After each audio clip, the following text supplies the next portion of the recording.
Always takes me a minute coming back from break to get everything going again. Because I was really enjoying the video and totally forgot that, I've got the show that I'm running and I need to, unmute people and do the things and get everybody back. So, apologies for that. But we're all back now, right? Hey, guys, say hi. Hi. Hi. I was muted. So what you guys missed was me being like, oh, hey, I totally forgot that I'm actually doing a live show because I was so enthralled with the Lindsey Sterling video that I forgot to do the things and unmute the things. And I guess one of the things I forgot to unmute was my own mic. So, hey, we're all back now. Yeah, that people have said that, yes, that's a great video. It's probably one of my, I'm not big on violin music, but it's up there as one of my favorite. There are some people in chat saying that the videos I picked made them feel dirty, and to that I say you're welcome. Yeah. You get a little... Listen, I do what I can. Listen, when we provide that kind of risque action for you here on Twitch. See, it's just Felicia Day, though. Right? That's who it is? She doesn't really do anything. Yeah, it's Felicia Day. No, I'm not. I love your response. It's just seen The Legend of Neil? The Legend of what? You've never seen The Legend of Neil? Oh God! I keep my geek card in the top drawer on my desk if I need to hand it in or hand it over. I feel like you do. It's another one of those Dr. Horrible sing-along blog type things, sort of. But no, wait. It's not all musical. It's a YouTube sort of series where they parodied Legend of Zelda, but it was a regular guy, and he got transported into the game, and he was Link, and he had to figure out what everything was. It's Felicia Day today. It's really funny. The intro gets really, really, really tedious after a while, but I wikied. Yeah, I'm looking it up. By the way, I was called Wikimancer and Wiki Wizard and stuff like that. I have to read this one part because I'm sold already. I think I'm gonna have to watch this after the show. The series follows Neil, who's sucked into the world of The Legend of Zelda while playing the game. As he travels Hyrule, he is mistaken for the hero of the game, Link. The series full of self-degrading foul humor, such as when Neil is being sucked into the game, he's masturbating and strangled himself with the NES controller. What? I'm not kidding. I was gonna say, if you want to make Tamlin feel dirty, just play Lord for him. Yeah. It's a really, really raunchy series. And this is why she drinks pussy. Oh, jeez. And occasionally chokes on it. For those on our audio cast, it doesn't... Only when you make me, Tamlin. Oh my. For those of you listening to our audio Normally, podcast, I can handle the pussy juice just fine. But when you get involved... wow. We would just like to say that we do not endorse pussy energy drink. We need a sponsorship. We need a sponsorship from them. Dude, listen. I'll so we sling can pussy. listen, I'll sling pussy every 15 minutes on this show if they gave us a sponsorship. Do you notice that Tamlin won't even say what it's called? He won't even say it. Pussy. He won't say it. Pussy juice. What happened? What? It is extra funny because one of my longtime friends, long friends, he will just I can't say it. He'll ask for that everywhere. Driving through a drive-thru at Taco Bell, and it's like, yeah, can I get 5 tacos and Juice. See, he won't say it. He will not say that word. Won't say that word. What will he say? I will be his anti-bleep. Whenever he needs to say it, I'll just say pussy and he can finish the sentence. Oh my god, that would be the best thing ever. Would you call it Excelsior? Excelsior? I don't know. I'm just throwing out words. I'm trying to figure out what would.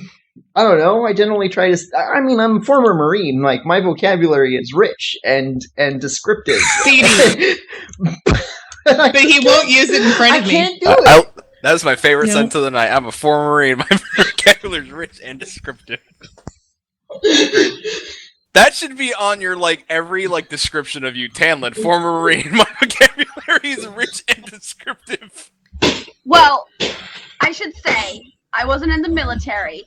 However, my father was a construction worker. Hey. My vocabulary is also rich and descriptive.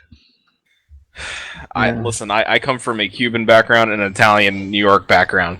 My vocabulary is rich and descriptive. I'm a gamer. My vocabulary is rich and descriptive and dirty. I was a teenager in the Wild West of the internet. Yeah, my vocabulary is rich and descriptive. You guys saw chapter 1. We did indeed. The cheese. Yeah. Cheese. Yeah. Mm-hmm. Grilled cheese. Oh, yeah.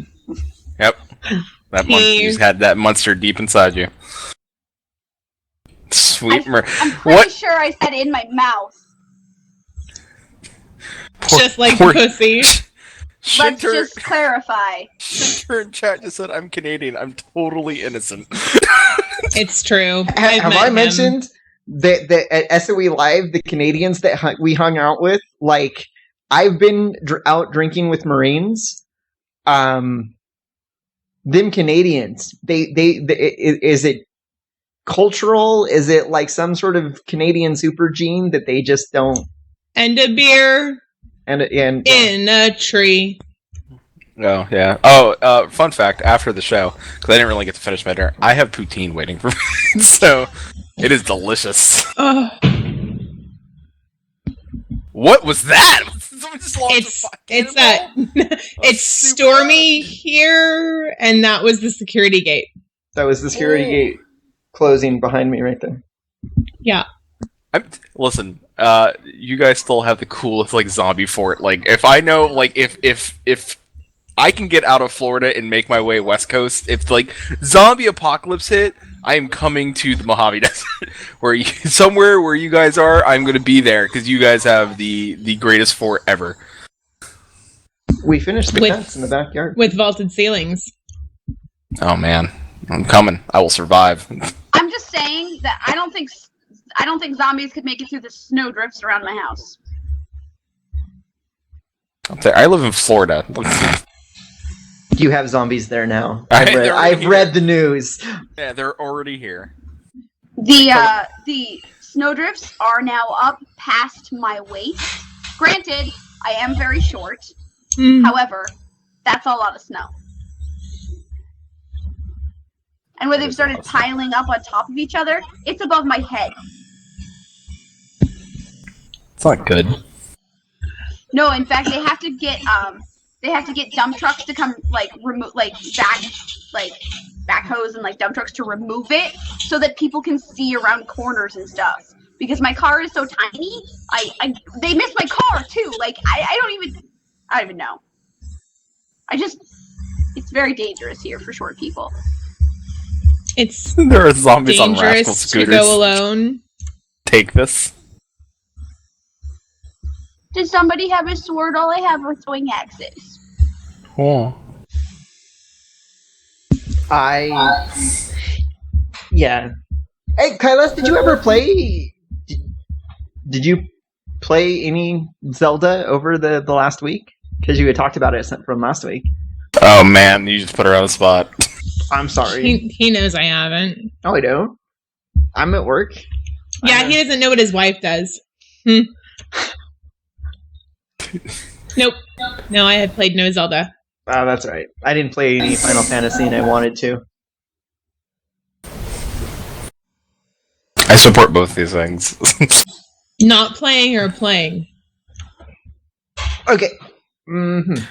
We had a question. We actually had a conspiracy theory.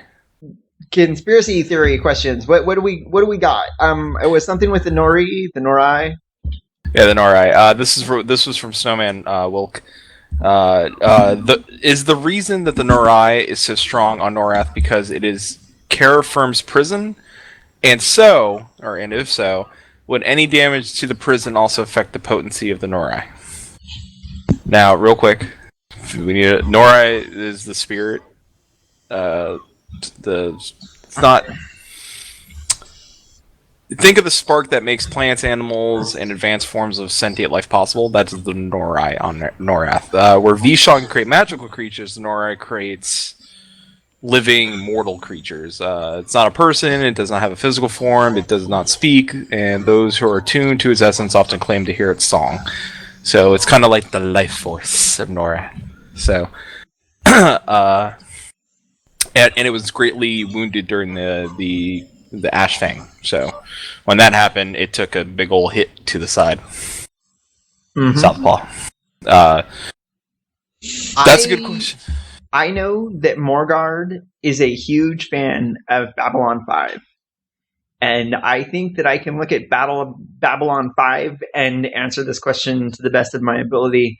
And in Babylon 5, you had the shadow, and then you had the angelic people. So it was basically the light and the dark, right? And it was really an also this fight between the forces of order and the forces of chaos.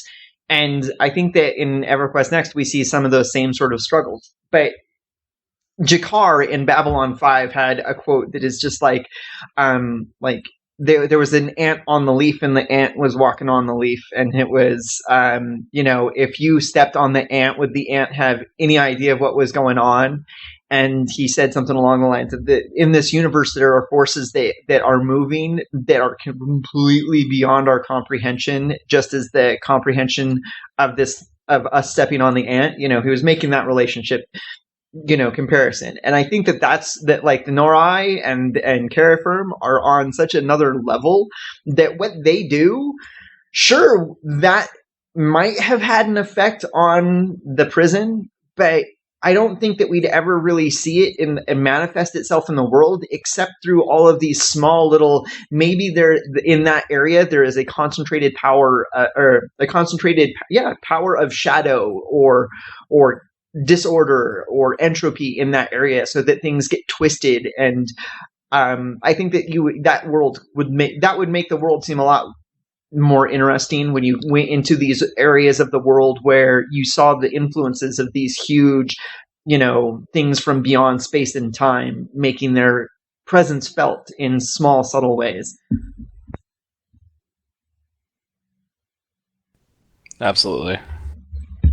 Oh, and I make no assumptions on order good, chaos bad, because I think that in the EverQuest Next or the EverQuest lore in a minute, that when one of the reasons that the chaos guy went crazy is because he went and took a break and was studying some stuff, and while he was away, order went and nailed everything down, and that's why they're conflicting a little bit more. But I don't know. I will also throw this in here because I found this interesting. The Ashfall also wounded the Nori, which I said, causing it to go silent and resulted in mortals losing their connection to high magic. And that's from the wiki? The Yup. Well, I'm going to have to look that up after the show and go to the novel where it says that, or go to wherever that is written, because I think that's important. Because that would be really cool to know. I hadn't really drawn that, but if the high magic, you're linking it to me, bro. Come on, let's listen to my boom. You got it. It's also the Nori is an important religious figure to the Karens, and they see it as the guiding influence in their lives. So, role players. Are you playing a Karen? This is you rang relevant to your interest? No, because I'm not a cat person. Me neither. Yeah, I'm not. Meow. Meow. I am. Although that would give that energy drink a totally different meaning.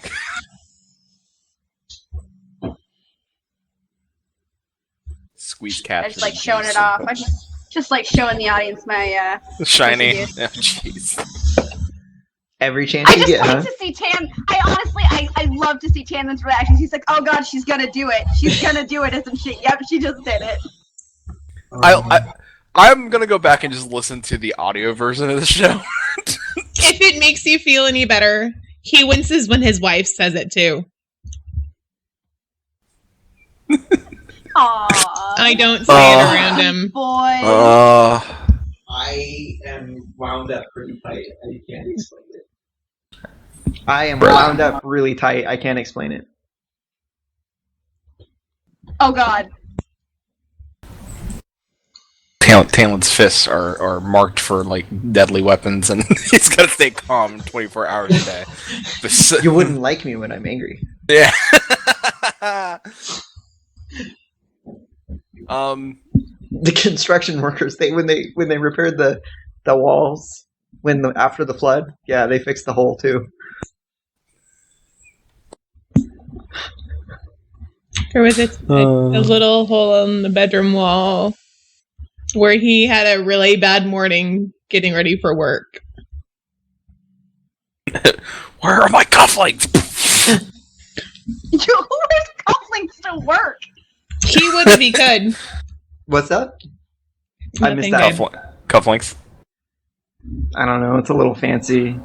What if they were dodecahedron or like 20-sided dice cufflinks? You know, it's like I talk about working at NASA, right? And it's supposed to be like this epitome of like science and technology and a little bit of geekdom. But man, it's nothing like that. Those guys are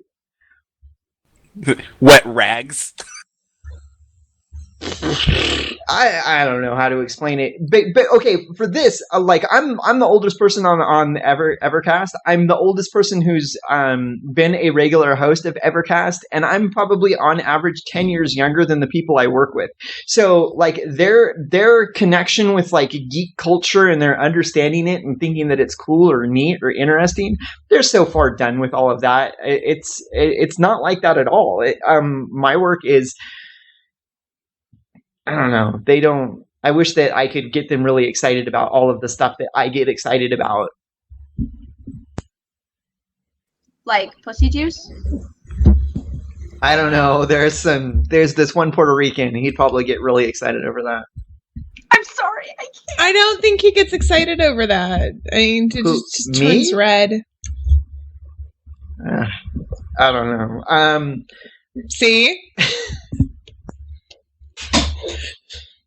Gladys, I question. love it. Hi. We have another question. Legendary asks, relative to the timeline of events we've been discussing, when did the Rose song get created? How long has it been around in the world before the start of EQN? Since they haven't even talked about it in the novels, I'm wondering if it's just going to be a game mechanic. I will be shocked if we ever see it referred to in the e-novels. We may see it of course we'll see it in the game, but I don't think that the Rose song is going to be self-referential. Like, I don't know. I don't know. It's probably going to exist as something that you only see. Like, other people don't see your Rose song. It's something that exists inside you. Well, here, yet again. Your copy of Rose Song is an echo of an ancient book first crafted by Solasek, and each echo is unique to its wielder. So every one of everyone's Rose Song is special in their own way. And it collects your knowledge and your adventures. I'll read this little bit of history. The original Rose Song was a book of knowledge crafted by Solasek with the assistance of from a friend, the dragon Yelenak.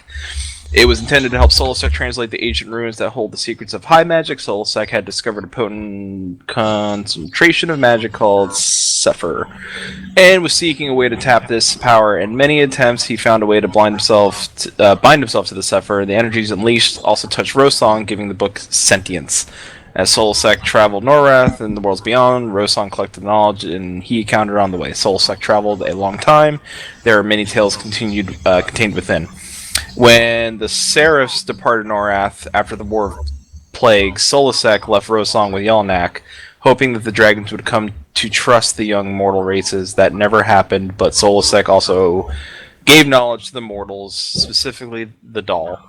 It was the knowledge that led the elves eventually unlock the secrets of high magic, which they proceeded to keep for themselves. Lady Vox, who was a renowned scholar among dragons, was fond of studying Rosong. Yelnak often allowed the white to carry it with her on her travels. Yeah, okay, so I was completely wrong with my assumption. But I don't...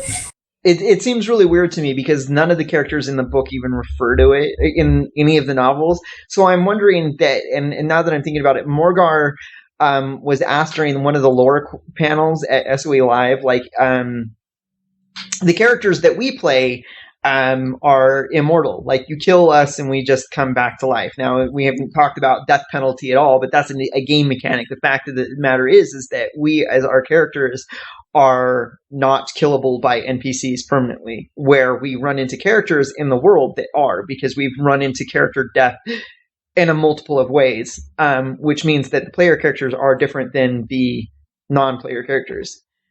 And maybe it's the Rosong. Maybe it's because we have access to the book that makes us continue on this hero's journey, whereas those characters that don't have access to it don't. I wonder if they're going to explain how we have all these different copies of the Rosong. Well, it's just like when It's an echo. when Prometheus came and borrowed or stole fire from the gods and gave it to the humans. He didn't, just give us one fire. He gave it one, fire, and we spread out the fire. He didn't just give us one fire. Right, so basically, when you take the power of the Rosong and you give it to the mortal races or these lesser races like humans and hobbits, halflings, and all the dwarves, you don't give them the true essential one, but you don't have to give them the true essential one because it can be fragmented indefinitely. It has no limit that way. Right, Now, but then why do the player characters have it and the NPCs don't? Heroes. There has to be like a story. Yeah, but there has to be like a story to that. It can't just be like, I decided to be an adventurer. I go and buy a song. Like, there has to be something more than that, lore-wise, for our peers in general to latch onto the idea of being able to use the Rosong to explain how to explain using the Rosong in character, if that makes sense. Well, like I was just saying, like maybe like it existing inside of you is like maybe it's like Buffy. You're born, you realize that you're the Slayer, and as part of your hero's journey, you realize that you have to create the book, and that creating the book is simply as simple as just writing it down, and it becomes the Rosong. So it's a power that manifests in you, and then you just physically manifest it as a book in a book. Because why do we need bards then? For the non-immortal races to tell their story, because otherwise they die and are forgotten. I don't know. Oh. Well, it's an echo, so there's a reason why we have it. There has to be some sort of reason why we have this Rosong book, because Solasek, look at me messing up things. Solasek had it to contain all his information and everything, and they left it with Yelnak, and then Lady Vox, the White, took it with her on her travels. Now, this leads me to believe that if, for us to have a shadow copy of the original still have to exist someplace. That means that the original Rosong is out there in the world. Still. I'm just saying. Lady Fox could have it. That's when like the lore just gets like really, really like, what is this? Like, I'm all about like the hero's journey, and that goes way beyond the hero's journey into that realm of like, I think that it's like if you're building a world and you're building a fantasy world and you want to draw like a storyline, and so when the players are interacting in the world, you need to know how that affects these other things that you've got involved with, like the storyteller, the developers, the people that are providing the story to the player characters, they need to know that sort of thing. But as far as like the player characters know, do you really do? I mean, does the hero paladin or the selfish rogue character, do they really need to know? Does it affect your RP in such a great way, or is it? I mean, unfortunately, I would just see it as a tool to metagame. If you want to use in-game features are in your RP, you have to explain how they're there and how your character got access to them. So if you want to use the row song saying like, oh, why are you on this quest? And I was like, oh, well, my row song told me that it was something that I needed to do. Like, you need to be able to explain that RP-wise, or we'll just pretend that it's not there at all. Like, a lot of people, a lot of RP guilds will say that, like, guild chat is, like, in a tavern in a central city where you all are. Because if not, guild chat doesn't work in character. You can't use it in character. Yeah, and I've seen different roleplay guilds where they have different, like, yeah, they have different rules sometimes and it's explanations. Sometimes, yeah. That row song is pretty interesting, but like, absolutely. And you know, it's funny. If it can be used for RP, I want it to be able to be used for RP. I want game developers to understand that we're trying to explain why our characters are there, RP-wise, and to give us a way to do that without seeming like, oh, I heard there was a rallying call. But isn't the row song explained is that like you it looks at the things that you've done and it gives you suggestions for things that might further that you might be interested in doing. So it doesn't, and that's the thing. Like, I know that it's called EverQuest, and that was one of the original jokes about EverQuest, is because there was no limit to the quests that you could go and do. But I see this as more of a personal journey where you if you're a hardcore RPer, that you're going to look at your character and say, hey, what motivates this guy? What motivates this person, this woman, to do the things that they do? And then you just go out and do them. And if you run out of things that your character is motivated to do, then you might look in your row song, and your row song will be like, oh, hey, I see that you like helping the Templars of the Light. You might want to go over here because I hear that they might use some help over there. So it's not really like a heavy-handed quest type objective where the book tells you what to do to advance yourself. The book just says like, hey, you like doing this. You might find more of that type of stuff over there. But they could word it in a way where, say, you help out the Guardians of Light. This is a in-game, made-up faction. Like, say you help the Guardians of Light. The row song could literally be like, a Guardian of Light messenger finds you and says, and then it lists, like, an area that you should go to if it aligns with that faction. So it could facilitate RP a lot more than just saying, you know, listing factions and then being like, this is a quest you can do for them. You know what I mean? Like, it could, or even rather, it could do that, list factions that you have helped and show you quests for them, rather than just being like, you know, go here because your character does this.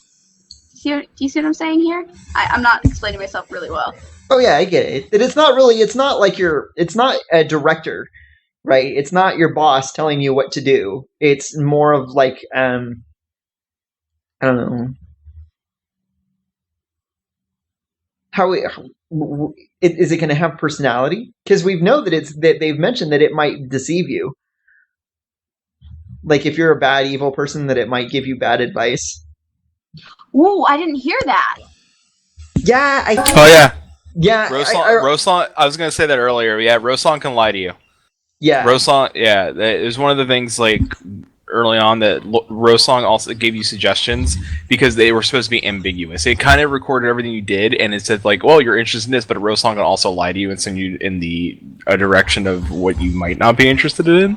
That is awesome. Yeah, it changes my entire perspective on the whole thing. If it can lie to you and your character can get misinformation, it's so much cooler. Yeah, it could send you into a trap, essentially, too. It's a trap! Yeah. I think the idea behind... Akbar. I think... And Morgard was the one who said it, so... I hope it's still in a post SOE Daybreak Now game. I hope that still holds true for Rosong. I may have to tweet at Terry and whoever just to see, like, does Rosong still alive or anything? Maybe Rosong's still a thing. He says while kicking the dirt. Yeah. Hi. Maybe. I'm from EverCast. We don't watch this episode. The word "pussy juice" is used a lot. Maybe skip 40. Pussy. Jesus. Is anyone counting how many times I've said that? I want No, to count by the end of the episode. If somebody like took this video once it hit YouTube, I wouldn't be surprised. Somebody took our video, edited it, and just put a ding every time. Like, bing, Somebody should tweet me the number of times I say pussy throughout the entire episode. bing. Just a little counter off to the side. Anyway, Should totally be there. Pussy counter. Bing, Oh. bing, pussy, bing. So my idea is that the Rosong intending to lie to us is a way to kind of get us to not just constantly do the same thing over and over again. Like, I'm gonna go help these people. This is what I wanted. Like, I wanted to lie to me, because I want to be able to, like, cause chaos. Maybe that's a reason for rallying calls to start, is because, like, it sends me to go do something. And like I've said this on the show, I'd be the one guy that goes over to a cave and, like, oh, I see a button, pushes button, release 1,000 ghosts upon the world. I'm that guy. Yeah, I'm like, and I would be the one guy's like, Flatus done enough, release the ghost horde upon our wrath, everyone go deal with it. And I'm like, oh no. That we have a term for that in Sealand, and it's oh God, Lucy, you touched the thing again. Yeah, that's me. Yeah. Toucher. Oh, we touch things. Oh, good. We got two people that touch It's things. called a thing toucher. In okay. Sealand anyway, and I'm always like, oh, it's interactable. I have to interact with it. F. Yeah, I love effing all the things in games. If I can F something in a game, I will F it. Oh. How can listen? Welcome to EverCast. Snowman just said in chat that me saying pussy is now the drinking game and people are dying.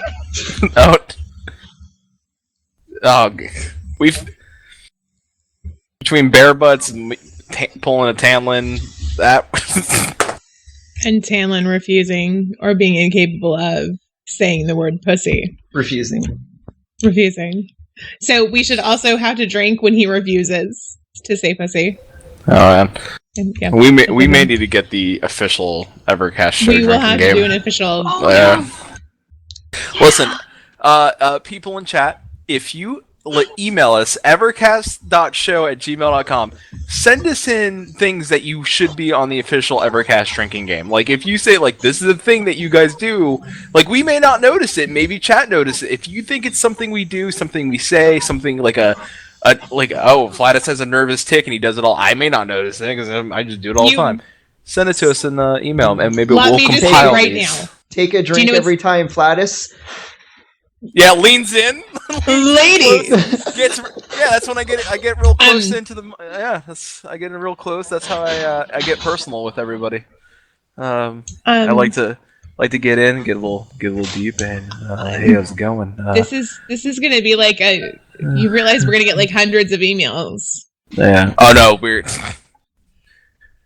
Good. Flatus is the biggest troll next to Crayola Kitty. This has not been proven. Yet. I'm just really excited about the Rose song. I overlooked the fact that there was the Rose song when I was reading the books. But I love the idea of the Rose song because I started playing a human in Warcraft once, and I started doing the starter quests, and my Arathi warrior descendant upon the line of ancient kings to do battle against the Horde was given the task of delivering love letters, and that was the last time done leveling Alliance characters at that point in time, because I was like, how is this, like, I want to be on like a very heroic journey, and I hope that Rose song helps me do those type of things and not like all of those dumb quests that my character would just be like, I wouldn't do this. ever. I would like to point out that when we watch PvP, and he thinks it's adorable that the guys are like, oh yeah, but my girlfriends, I love you, babe. And he's like, yeah, they should totally do that. They need to do that. Bring, that romantic thing in to video games. Shut the fuck up, babe. You cannot say that it is okay for that to happen in a PvP game, and then I don't want to deliver love letters because I'm too fucking masculine as a warrior to do that. What are we talking? I think it's adorable. Thank you. Who hasn't read a World War I or World War II love letter home and been like, oh yeah, like the old Civil War ones. Yeah, come on. That's so cute. It is. Because it's like warriors can't like people. Because they're they are more important things to do. Then tell your woman you love her. Because back then you didn't know. Not his woman. It's this guy that you just met. You don't know him. You're just like, do I look like the postal courier? Yeah, and then his last message is read all eloquently too. It's like, my dearest Bethabel, it's been 4 moons since I last saw you. The war has been Flatus knows what's up, guys. I'm just saying. Take a hint from Flatus. The last thing I ever want to do is touch your tender lips upon mine. Push my hand through your smooth, silky hair. See, I'm gazingly.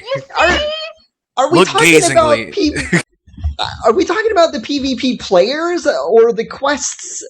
No. I like that. No, because if it was a PvP player, it's like this. Dear Judy, you are very sweetie. I like you and the cookies you baked me on Tuesday. They were very good. You know how to make a grilled cheese the way I like. Thanks for washing my laundry. Love, Jeff. Thanks.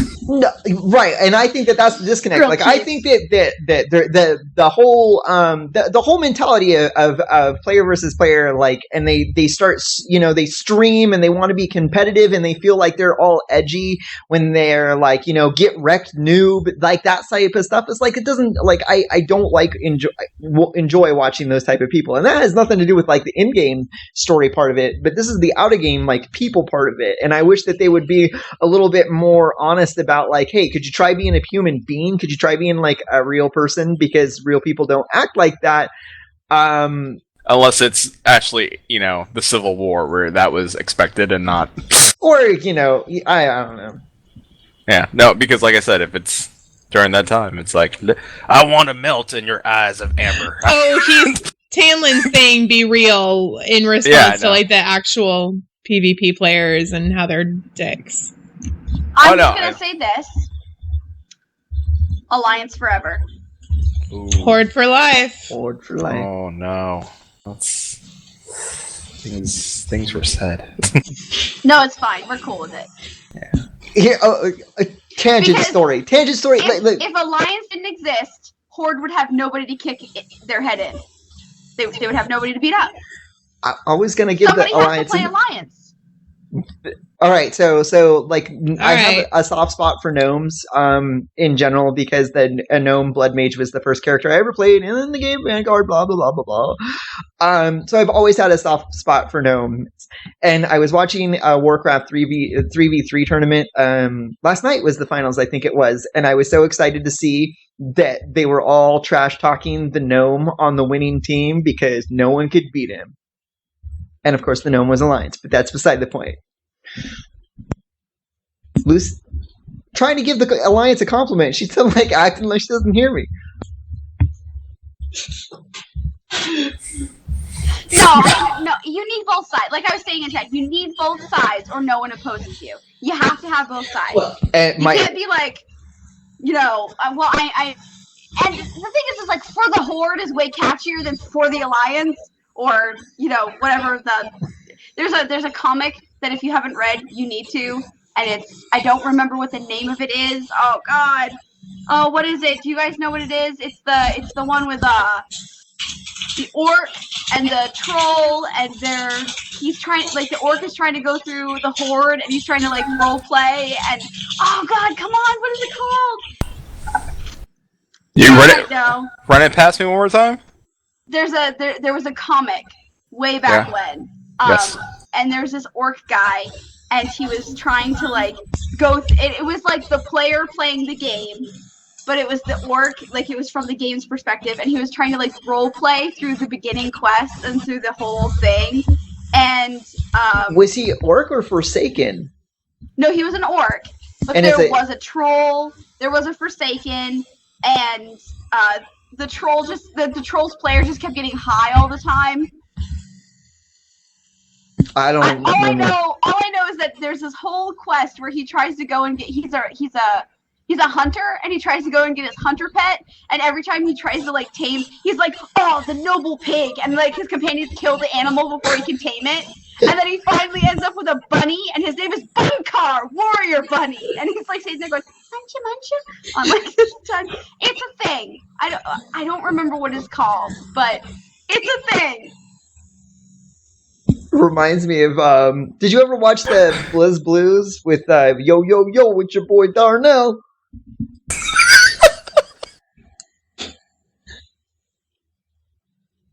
Anyway, you're absolutely Raffle right. now. One of my friends has a great quote that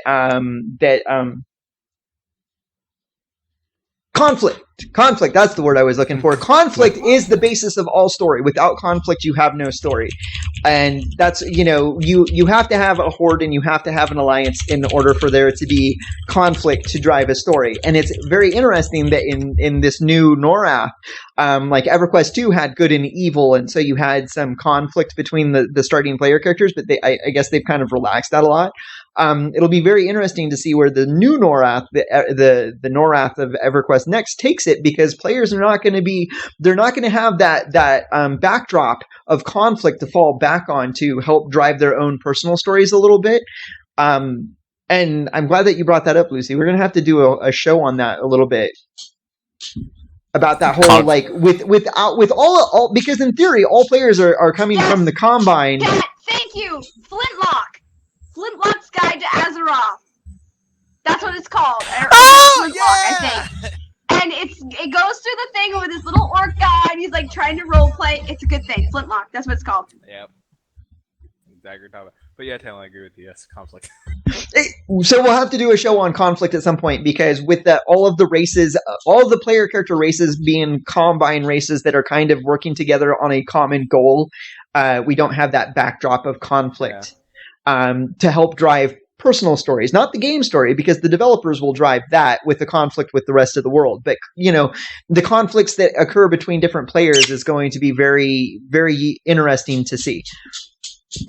I think we had... And I enjoy the fact that even if you're not on a PvP server, there is still going to be opposing factions, and there's still going to be conflict in EQN, so far as we know.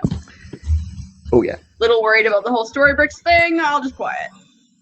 Yeah, we need to, because they had the content of EverQuest Next video that they did, where they showed all of the Dark Elf and the goblins and the dryads protecting the forest, and they did that whole video, and it's like both of the people that were in that video are no longer part of the development, and so it's like, could you go back and revisit that video and maybe say ignore it? How does it work now? Or maybe, like tell us where we're at, because there's that area of doubt. Yeah, there's a little bit of that. Now, I know we weren't, but real quick, do you just a quick answer maybe from any of the hosts, maybe even just Tamlin? I wouldn't think that they would put all that work to waste. I think they have the technology, and I think that they have what they've worked on so far, and maybe they can just carry it on their own. My answer is that because I don't know their business relationship, I don't know what was like my boss or when I signed, my last company was an aviation company, right? And when I signed on, I had to sign an agreement that said that everything that if I developed any techniques or anything like that, I could not patent it later on outside of my work. It was part of my work, and therefore anything that belonged to them. And so I don't know Storybricks and their licensing arrangement and being like, we're going to come in and we're going to write your code, but we own the code and you're hiring us and licensing our work, but it belongs to us. I have no freaking clue. True. Yeah, we don't. So I mean, Until they say it's- anything other than we brought the AI development in house, I don't have anywhere to go to look at.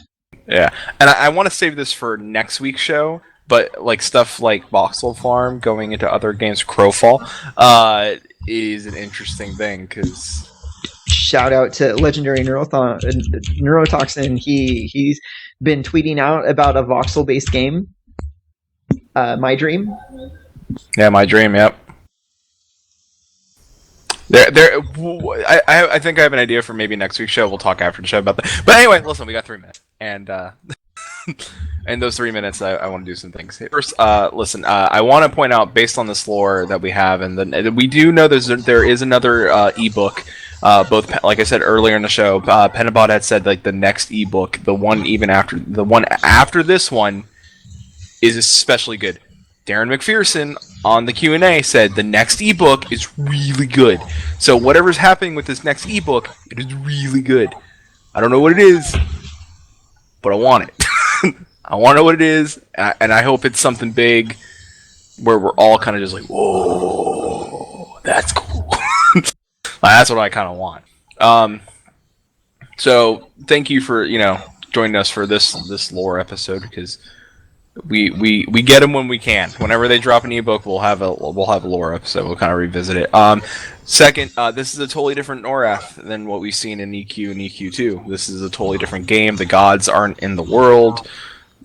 Totally different things are going on. So this is all kind of cool and new stuff, and I kind of dig it. So I kind of like where they're going with this fantasy world. And third, thank you for being here. Thank you for joining us, and thank you for sitting through things that I didn't think we'd ever say on the show, but we said it. It's out there now. And I have not. Yeah. No. He said. I think he's trying to say he's better than us.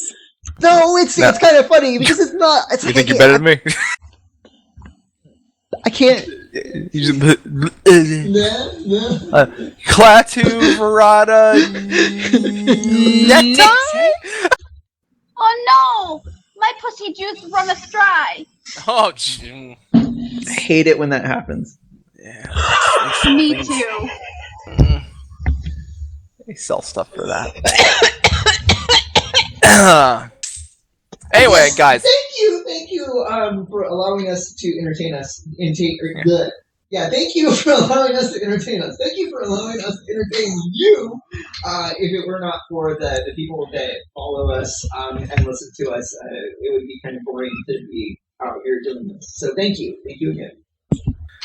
Thank you. And guys, please, we'll post up the official EverCast drinking game. We've always said it in chat. It's been almost 50 episodes. Send us emails of what should be on the EverCast drinking show, and then I would say episode 50, if we get enough on the list, we'll release like maybe a 10, somewhere between like maybe 1 to 7 things or 1 to 10 things on the drinking game.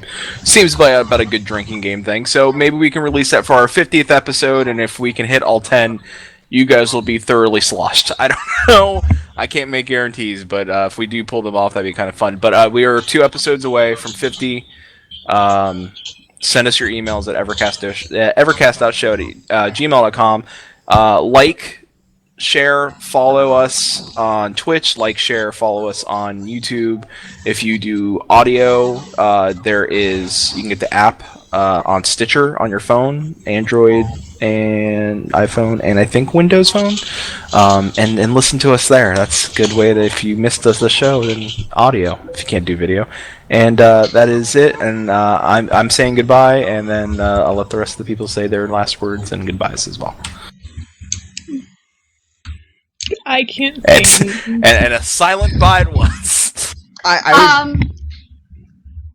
ahead. Go. Goodbye. I will see you next week. I hope you all have a wonderful time, and I will wait for someone to camp us out. I just want to say that if you post an official drinking game rules list, I will intentionally troll you all to get you sloshed because I love you. Sounds good. And Carlos, anything? You're just waving?